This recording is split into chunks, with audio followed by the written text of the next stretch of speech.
There's a specific kind of loneliness that's very hard to talk about.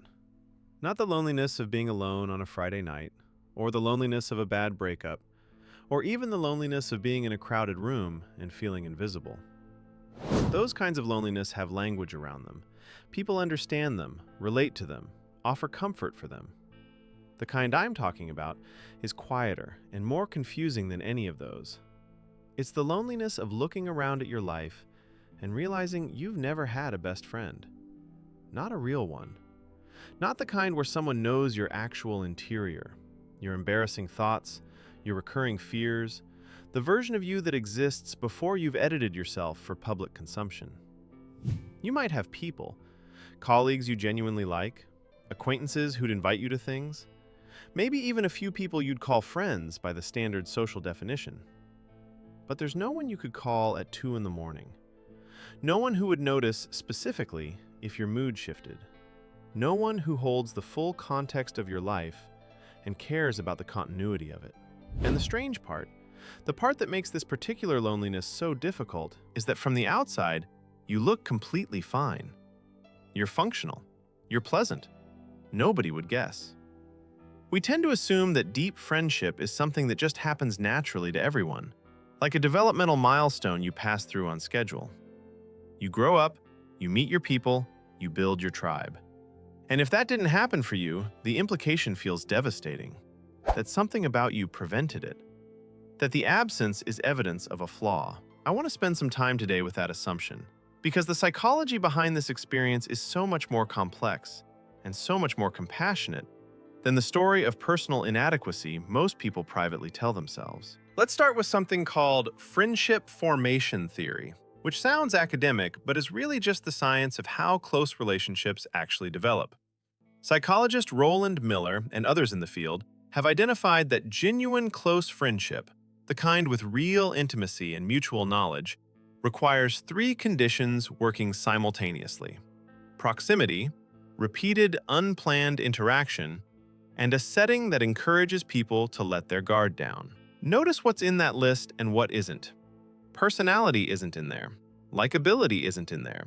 Effort and intention, somewhat surprisingly, aren't in there either.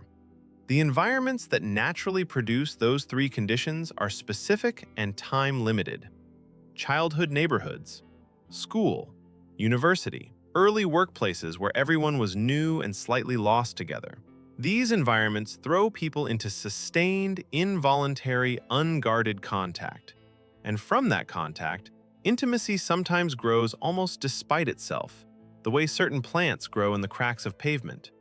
Not because someone planned them there, but because the conditions were accidentally right. The problem is that many people don't get those conditions cleanly.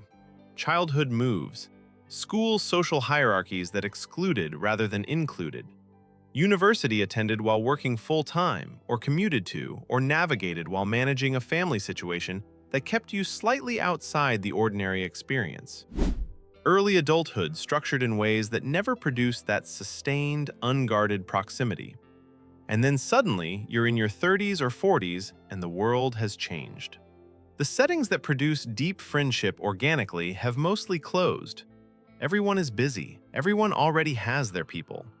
The conditions are no longer accidentally right, and trying to manufacture them deliberately feels stilted and strange, and nothing like the way it was supposed to happen. This is not a character failure. This is a structural problem. And conflating the two is one of the quieter cruelties of how we talk about loneliness. But there's more to it than just circumstance. Because for some people, the absence of a best friend isn't purely about missed opportunity.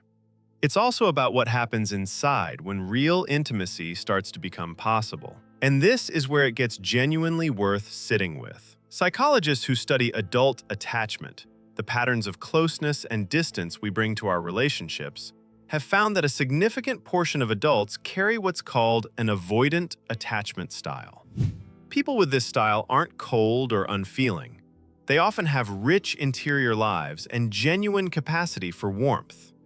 But something in their early relational history taught them that closeness is risky, that being truly known by someone creates vulnerability that is more threatening than it is worth, that the safest position, emotionally, is self-sufficiency.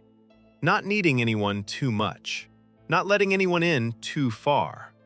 For these people, the moments when a friendship starts to deepen, when someone asks a more personal question, when the conversation moves from surface to substance, when the other person begins to actually see them, something quietly contracts.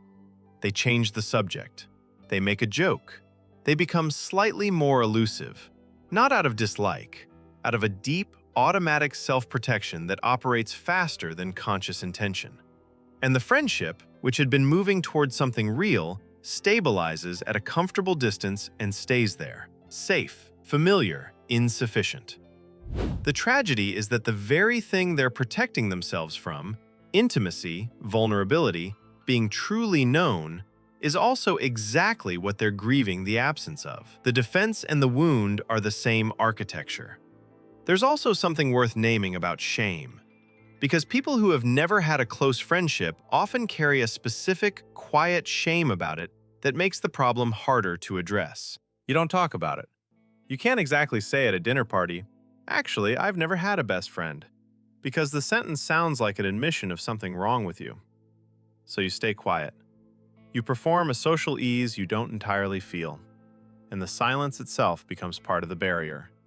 Because the one thing that might actually help, being honest with someone about what you're looking for and what you've been missing, is the thing the shame makes almost impossible to say.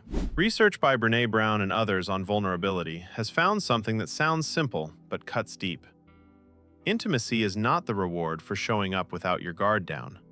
It is the direct product of it. You cannot accidentally stumble into being truly known. Someone has to go first. Someone has to say something real before it's fully safe to do so. And for people who have never quite managed that first genuine step, who have always kept one layer of performance between themselves and the other person, the distance remains, no matter how many acquaintances accumulate around them. Going first is terrifying, especially when you've never been shown that it leads somewhere safe. And yet, and here is where I want to offer something more than just diagnosis, the research on adult friendship formation, while sobering, is not hopeless, not remotely.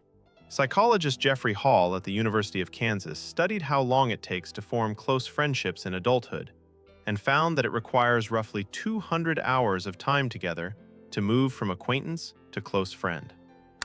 200 hours sounds like a lot, but it breaks down. It's regular coffee. It's a recurring evening. It's a consistent context where two people keep showing up. The time doesn't have to be dramatic or emotionally intense. It just has to accumulate. What produces intimacy in adulthood is less about peak moments and more about consistent, low-stakes presence over time. This means the path forward isn't a grand gesture or a sudden decision to be more open. It's something smaller and more sustainable. It's choosing one person in one context and simply continuing to show up, allowing the hours to accumulate, tolerating the discomfort of gradually becoming known without running, and extending, slowly and carefully, the smallest honest thing, a real opinion, a genuine feeling, one layer of the performance lifted, and seeing what the other person does with it. Most of the time, they'll do something kind with it, because most people, underneath their own performances and self-protections, are also quietly hoping someone will go first. If you've spent years believing that the absence of a best friend is proof of something fundamentally wrong with you, I want to gently suggest that what you've actually been living with is a combination of structural bad luck, a nervous system doing its best to keep you safe, and a silence that has made the whole thing harder to address than it needed to be. None of that is permanent. None of it is a verdict. The capacity for deep friendship doesn't expire. It just needs the right conditions. And sometimes those conditions need to be built deliberately rather than stumbled into accidentally. If any of this felt like it was describing your life, I'd really love to hear from you in the comments. These conversations, as it turns out, are their own small version of the thing we've been talking about. And if you want to keep exploring the parts of human experience that are too quiet to usually get named, stay close.